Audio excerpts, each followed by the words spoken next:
Welcome to TFC media. కరోనాకు అడ్డుకట్ట వేసేందుకు పలు రకాల వ్యాక్సిన్లు అందుబాటులోకి వచ్చాయి.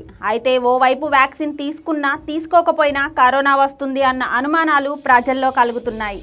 ఒకవేళ రోజుకి పెరిగిపోతున్న కరోనా కేసులతో వ్యాక్సిన్ వేసుకునేందుకు సిద్ధపడినా ఏ వ్యాక్సిన్ వేసుకోవాలన్న సందేహం మరోవైపు. ఒక వ్యాక్సిన్ 81% సేఫ్ అంటే మరొకటి 78% మాత్రమే సేఫ్ అంటూ పలు లెక్కలు ప్రజల్ని గందరగోళానికి గురి చేస్తున్నాయి. దీంతో అసలు ఇండియాలో వినియోగంలో ఉన్న 2 టీకాల్లో ఏది బెస్ట్ అనే సంశయం నెలకొంది. ఈ క్రమంలో దేశంలో భారత్ అభివృద్ధి చేసిన కోవాక్సిన్, కోవిషీల్డ్ వ్యాక్సిన్లు అందుబాటులో ఉండగా రష్యాలో తయారు చేసిన స్పుత్నిక్ వి వ్యాక్సిన్ కూడా అందుబాటులో ఉంది. ఈ నేపథ్యంలో ఈ మూడింటిలో ఏ వ్యాక్సిన్ సమర్థవంతంగా పనిచేస్తుందో అని ప్రజలు చర్చించుకుంటున్నారు. భారత్లో కోవాక్సిన్, కోవిషీల్డ్ టీకాలను జనవరి 16 నుంచి ఉపయోగిస్తున్నారు. తాజాగా స్పుత్నిక్ వి కూడా జాబితాలో చేరింది. ఈ 3 వ్యాక్సిన్లు కరోనాను సమర్థవంతంగా నిరోధిస్తాయని పరిశోధనలో తేలింది. వీటిలో దేన్ని ఎంచుకున్నా పర్వాలేదని శాస్త్రవేత్తలు చెబుతున్నారు. అయితే వ్యాక్సిన్ తీసుకోవడానికి ప్రజలు చాలా భయపడుతున్నారంటే వ్యాక్సిన్లపై వారి అనుమానాలు ఏ రేంజ్లో ఉన్నాయో అర్థం చేసుకోవచ్చు.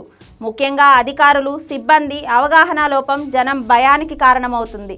అంతేకాదు చాలామందిని మీరు తొలి డోస్ ఏది తీసుకున్నారంటే వ్యాక్సిన్ అని చెబుతున్నారు తప్ప అది కోవాక్సినా, కోవిషీల్డా అని కూడా తెలియడం లేదు.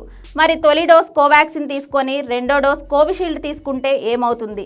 లేదా తొలి డోస్ కోవిషీల్డ్ తీసుకొని రెండో డోస్ కోవాక్సిన్ తీసుకుంటే ఏంటి పరిస్థితి? ఇలాంటి అనుమానాలు చాలామందిని వెంటాడుతున్నాయి. ప్రస్తుతం తెలుగు రాష్ట్రాల్లో చూసుకుంటే కోవాక్సిన్ కంటే కోవిషీల్డ్ డోస్లే ఎక్కువగా ఉన్నాయి. అయితే కొంతమంది జనాల్లో కోవిషీల్డ్ కంటే కోవాక్సిన్ మంచిదని నమ్ముతూ వ్యాక్సినేషన్కు దూరంగా ఉంటున్నారు. మరి రెండిట్లో ఏ వ్యాక్సిన్ ఎక్కువ ప్రభావం చూపిస్తుంది? ఇప్పుడిప్పుడే వస్తున్న స్పుత్నిక్ వి ఎలా పనిచేయబోతుంది? వైద్య నిపుణులు ఇచ్చే సలహా ఏమిటి? ఓసారి తెలుసుకుందాం. కోవాక్సిన్, కోవిషీల్డ్, స్పుత్నిక్ వి టీకాలు 3 ప్రభావవంతంగా పనిచేస్తున్నాయని క్లినికల్ ట్రయల్స్లో తేలింది.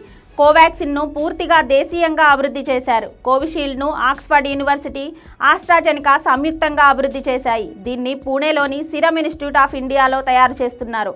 ఈ జనవరి నుంచే ఈ 2 టీకాలను ప్రజలకు వేస్తున్నారు. మే 1న రష్యన్ వ్యాక్సిన్ స్పుత్నిక్ వి డోసులు భారత్కు వచ్చాయి. దీన్ని మాస్కోలోని Gamaleya research institute of epidemiology and మైక్రోబయాలజీలో Russian development and investment fund సహాయంతో అభివృద్ధి చేశారు. ఈ వ్యాక్సిన్ను హైదరాబాద్లోని డాక్టర్ రెడ్డీస్ ల్యాబ్స్లో పర్యవేక్షణలో 6 ఇండియన్ కంపెనీలు ఉత్పత్తి చేస్తున్నాయి. అయితే ప్రస్తుతం 1.25 కోట్ల డోసులను మన దేశం దిగుమతి చేసుకుంది. ఈ 3 టీకాలు విభిన్నమైనవి. వీటి ప్రయోజనాలు కూడా భిన్నంగా ఉంటాయి. కోవిషీల్డ్ ప్రపంచంలోని అత్యంత ప్రాచుర్యం పొందిన టీకా.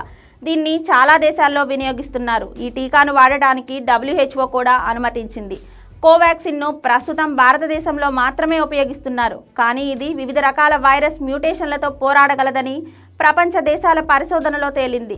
స్పుత్నిక్ వి వ్యాక్సిన్కు కూడా భారత్లో పాటు మరో 60కి పైగా దేశాల్లో ఆమోదం లభించింది. ఇక వ్యాక్సిన్ల అభివృద్ధి చూస్తే కోవిషీల్డ్ ఇది ఇంట్రామాస్కులర్ టీకా. ఆక్స్ఫర్డ్ ఆస్ట్రాజెనికా చేత అభివృద్ధి చేయగా మన దేశంలో సిరమ్ ఇన్స్టిట్యూట్ ఆఫ్ ఇండియా దీన్ని ఉత్పత్తి చేస్తుంది. ఇది వైరల్ వెక్టర్ ప్లాట్ఫామ్ ఉపయోగించి దీనిని తయారు చేశారు. హాని చేయని చింపాంజీ అడెనో వైరస్ కలిగి ఉంది. వైరస్ను నియంత్రించేందుకు రోగనిరోధక వ్యవస్థను మరింత బలోపేతం చేస్తుంది. ఎబోలా వైరస్కు వ్యతిరేకంగా వ్యాక్సిన్ను అభివృద్ధి చేయడానికి ఇలాంటి సాంకేతిక పరిజ్ఞానం ఉపయోగించబడింది. ఈ టీకాను 2 డోసులు వేసుకోవాల్సి ఉంటుంది. ఈ వ్యాక్సిన్ 81.3% సమర్థవంతంగా పనిచేసినట్లు మెడికల్ రిపోర్టులు చెబుతున్నాయి. ప్రభుత్వ ఆసుపత్రుల్లో ఉచితంగా కోవిషీల్డ్ను పంపిణీ చేస్తున్నారు. ప్రైవేట్ క్లినికల్కు డోసుకు $250 చొప్పున విక్రయిస్తున్నారు. ఇక కోవిషీల్డ్ దుష్ప్రభావాలు పరిశీలిస్తే ఇంజెక్షన్ వేసిన చోట కాస్త నొప్పిగా ఉంటుంది. తలనొప్పి, అలసట, కండరాలు లేదా కీళ్ల నొప్పులు, జ్వరం, చలి, వికారంగా ఉంటుంది. రెండోది కోవాక్సిన్. ఇది ఇంట్రామాస్కులర్ టీకా. Indian council of medical research మరియు నేషనల్ ఇన్స్టిట్యూట్ ఆఫ్ వైరాలజీ సహకారంతో హైదరాబాద్కు చెందిన భారత్ బయోటెక్ ఇంటర్నేషనల్ లిమిటెడ్ ఈ వ్యాక్సిన్ను అభివృద్ధి చేసింది. ఇది క్రియారహితం చేసిన టీకా. హోల్ విరియన్ ఇనాక్టివేటెడ్ వెరోసెల్ డ్రైవెడ్ సాంకేతికతతో ఈ టీకా అభివృద్ధి చేయబడింది. క్రియారహిత వైరస్లను కలిగి కోవాక్సిన్ క్రియాశీల వైరస్కు వ్యతిరేకంగా రక్షణ యంత్రాంగాన్ని సిద్ధం చేయడానికి రోగనిరోధక శక్తిని పెంచుతుంది. సీజనల్ ఇన్ఫ్లుయెంజా, ర్యాబిస్, పోలియో, ఇతర వ్యాధులకు వ్యాక్సిన్లను అభివృద్ధి చేయడానికి ఇలాంటి సాంకేతిక పరిజ్ఞానాన్ని ఉపయోగించారు. ఇది 2 డోసులు తీసుకోవాలి. మెడికల్ రిపోర్ట్ ప్రకారం ఈ వ్యాక్సిన్ 80.6% ప్రభావితం చూపుతుంది. ప్రభుత్వ ఆసుపత్రుల్లో కోవాక్సిన్ను ఉచితంగా పంపిణీ చేస్తున్నారు. ప్రైవేట్ ఆసుపత్రుల్లో దీని ధర 250 రూపాయలుగా ఉంది. ఇక కోవాక్సిన్ దుష్ప్రభావాలు చూస్తే ఇంజెక్షన్ వేసిన చోట నొప్పి, వాపు, ఎర్రగా మారడం, దురదగా ఉంటుంది. ఇంజెక్షన్ వేసిన చెయ్యి మొద్దుబారినట్లుగా అనిపించడం, బలహీనతగా అనిపించడం, ఒళ్ళు నొప్పులు, తలనొప్పి, జ్వరం, అనారోగ్యానికి గురైనట్లు అనిపించడం, బలహీనత, దద్దుర్లు, వికారం, వాంతులు రావడం జరుగుతుంది. ఇక స్పుత్నిక్ వి కూడా వైరల్ వెక్టర్ టీకా, కానీ దీన్ని 2 వైరస్లతో అభివృద్ధి చేశారు. స్పుత్నిక్ వి ఈ వ్యాక్సిన్ కూడా ఇదే స్థాయిలో పనితీరును కనబరుస్తుంది. మోడర్నా, ఫైజర్ వంటి వ్యాక్సిన్లను mRNA ప్లాట్ఫామ్పై అభివృద్ధి చేశారు. ఇవి 90% కంటే ఎక్కువ ప్రభావవంతమైనవని పరిశోధకులు కనుగొన్నారు. వీటి తర్వాత స్పుత్నిక్ వి 91.6% సమర్థత రేటుతో అత్యంత ప్రభావవంతమైన టీకాగా గుర్తింపు పొందింది. అయితే స్పుత్నిక్ వి వ్యాక్సిన్ 2 డోసుల మధ్య 3 వారాల సమయం ఉండాలి. ఈ వ్యాక్సిన్లో 2 డోసులు భిన్నంగా ఉంటాయి. ఈ వ్యాక్సిన్ వల్ల తేలికపాటి జ్వరం, జలుబు, ఒళ్ళు నొప్పులు వంటి సాధారణంగా దుష్ప్రభావాలు ఎదురవుతాయి. స్పుత్నిక్ వి ధర 700 రూపాయల వరకు ఉండవచ్చు. అయితే ఈ వ్యాక్సిన్ ధరలను రాష్ట్రాలు నిర్దేశించే అవకాశం ఉంది. వివిధ రాష్ట్రాలు వీటిని కొనుగోలు చేసి ప్రజలకు ఉచితంగా ఇవ్వాలని నిర్ణయించాయి. ఈ 3 వ్యాక్సిన్లో ఏది మంచిది, ఏది మంచిది కాదు అని చెప్పడం కరెక్ట్ కాదు.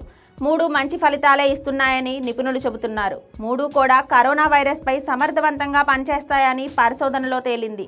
అందువల్ల 3 ఏ వ్యాక్సిన్ అయినా తీసుకోవచ్చు అంటున్నారు నిపుణులు.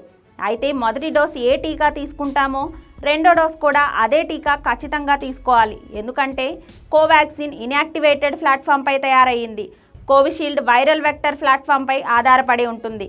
స్పుత్నిక్ కూడా 2 వేర్వేరు వైరల్ వెక్టర్ ప్లాట్ఫామ్లపై ఆధారపడి ఉంటుంది. దీంతో ఈ 3 టీకాలను కలిపి తీసుకోవడం అస్సలు ఏమాత్రం మంచిది కాదు. కరోనా వైరస్ను ఎదుర్కొనే ముందు 2 డోసుల్లోనూ ఏదో ఒక వ్యాక్సిన్ను మాత్రమే తీసుకోవాలని నిపుణులు సూచిస్తున్నారు. సాధారణంగా మొదటి డోస్ తీసుకున్న తర్వాత 28 రోజులు గ్యాప్ ఉండాలని స్థానికంగా వ్యాక్సిన్ వేసిన సమయంలో సిబ్బంది చెబుతున్నారు. అయితే సరిగ్గా 28 రోజులు పూర్తయిన వెంటనే వ్యాక్సిన్ తీసుకోవడం సాధ్యం కాకపోవచ్చు. దానివల్ల ఎలాంటి ఇబ్బంది ఉండదు. కాకపోతే 6 నుంచి 8 వారాల్లోపు ఖచ్చితంగా రెండో డోస్ తీసుకోవాలి. అప్పుడే ఫలితం ఉంటుంది. అయితే కేంద్ర ప్రభుత్వం తాజాగా విడుదల చేసిన మార్గదర్శకాల్లో కోవాక్సిన్ 28 రోజుల నుంచి 42 రోజుల విరామం తీసుకోవాలి. అదే కోవిషీల్డ్ డోస్ కోసం కనీసం 28 నుంచి 56 రోజులు విరామం తీసుకోవచ్చని పేర్కొంది. కోవిషీల్డ్ కంపెనీ ప్రతినిధుల వర్షన్ మాత్రం మరోలా ఉంది. కోవిషీల్డ్ తొలి డోస్ నుంచి రెండో డోస్కు 2 నుంచి 3 నెలలు గ్యాప్ ఉంటే ఖచ్చితంగా 90% ప్రభావం చూపిస్తుందని కోవిషీల్డ్ ప్రతినిధులు చెబుతున్నారు. స్పుత్నిక్ వి తొలి డోస్ నుంచి రెండో డోస్కు 28 రోజులు గ్యాప్ తీసుకోవాలి. ఇక కరోనా నుంచి కోలుకున్న వారికి ఎలాంటి లక్షణాలు లేకపోయినా త్వరగా కోలుకున్నా మళ్ళీ రాదనే నిర్లక్ష్యం అస్సలు పనికిరాదు. తప్పకుండా వ్యాక్సిన్ తీసుకోవాల్సిందే. దీనివల్ల యాంటీబాడీలు పూర్తి స్థాయిలో ఉత్పత్తి అవుతాయి. దీంతో మళ్ళీ వైరస్ సోకే ప్రమాదం తగ్గుతుంది. మొదటి డోస్ తీసుకున్న తర్వాత కరోనా సోకితే కోలుకున్న 2 వారాలకు రెండో డోస్ తీసుకోవచ్చు. అదే మొదటి డోస్ తీసుకోకముందు కరోనా వస్తే రికవరీ అయిన 28 రోజుల తర్వాతే వ్యాక్సిన్ తీసుకోవాలి. ఇక దీర్ఘకాలిక వ్యాధులతో బాధపడేవారు నిరభ్యంతరంగా వ్యాక్సిన్ తీసుకోవచ్చు. బీపీ, షుగర్ వంటి దీర్ఘకాలిక వ్యాధులకు మందులు వాడేవారు వ్యాక్సిన్ వేసుకున్నా సరే మందులను కంటిన్యూ చేయవచ్చు. థైరాయిడ్ పేషెంట్స్ కూడా తప్పకుండా టీకా తీసుకోవచ్చు. దానివల్ల ఎలాంటి సైడ్ ఎఫెక్ట్స్ ఉండవు. ఇక గర్భిణీలు, బాలింతలు వ్యాక్సిన్ తీసుకోవచ్చా అంటే మన దేశంలో ఉన్న 2 వ్యాక్సిన్ల క్లినికల్ ట్రయల్స్ను గర్భిణీలు, పిల్లలపై చేయలేదు. కాబట్టి గర్భిణీలు, బాలింతలు, పిల్లలు వ్యాక్సిన్లు తీసుకోవాలని చెప్పలేం. వారు వ్యాక్సిన్ తీసుకోవడంపై కేంద్ర ఆరోగ్య శాఖ ఎలాంటి సిఫార్సులు చేయలేదు. మొత్తం మీద ఈ 3 వ్యాక్సిన్లో ఏ వ్యాక్సిన్ తీసుకున్నా సరే కొంత తేలికపాటి జ్వరం, ఒళ్ళు నొప్పులు, అలసట, తలనొప్పులు వంటివి రావచ్చు. కానీ ఇవన్నీ 2-3 రోజుల్లో తగ్గిపోతాయి. కాబట్టి వ్యాక్సిన్ల విషయంలో ప్రజలు అంతా భయపడనవసరం లేదు. ఇక వ్యాక్సిన్ తీసుకున్న వారిలో కేవలం 0.4% మందికి మాత్రమే కరోనా సోకిందని ఐసీఎంఆర్ చీఫ్ భార్గవ్ తెలిపారు.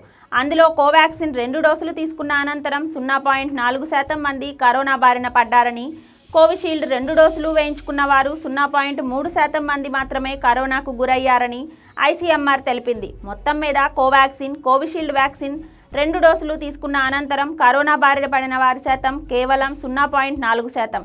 రెండిటికి తేడా 0.1%. అంటే 99.99% మంది కరోనా బారి నుంచి బయటపడినట్లు ఐసీఎంఆర్ లెక్కలు స్పష్టం చేస్తున్నాయి. ఇక మే చివరి వారం నుంచి దేశంలోని ప్రైవేట్ కోవిడ్ వ్యాక్సిన్ల సెంటర్లో స్పుత్నిక్ వి వ్యాక్సిన్ మొదటి డోసు ప్రారంభమయ్యే అవకాశం ఉంది. ఈ వీడియో కనుక మీకు నచ్చినట్లయితే లైక్ చేయండి, షేర్ చేయండి, మా ఛానల్ని సబ్స్క్రైబ్ చేసుకోండి. హలో, మిమ్మల్ని ఫిలిం ఇండస్ట్రీ లేటెస్ట్ అప్డేట్స్ కోసం, జెన్యూన్ మూవీ రివ్యూస్ కోసం, మారుతున్న రాజకీయ పరిణామాలపై మేమిచ్చే స్పెషల్ రిపోర్ట్ కోసం మా యూట్యూబ్ ఛానల్ని సబ్స్క్రైబ్ చేసుకోండి.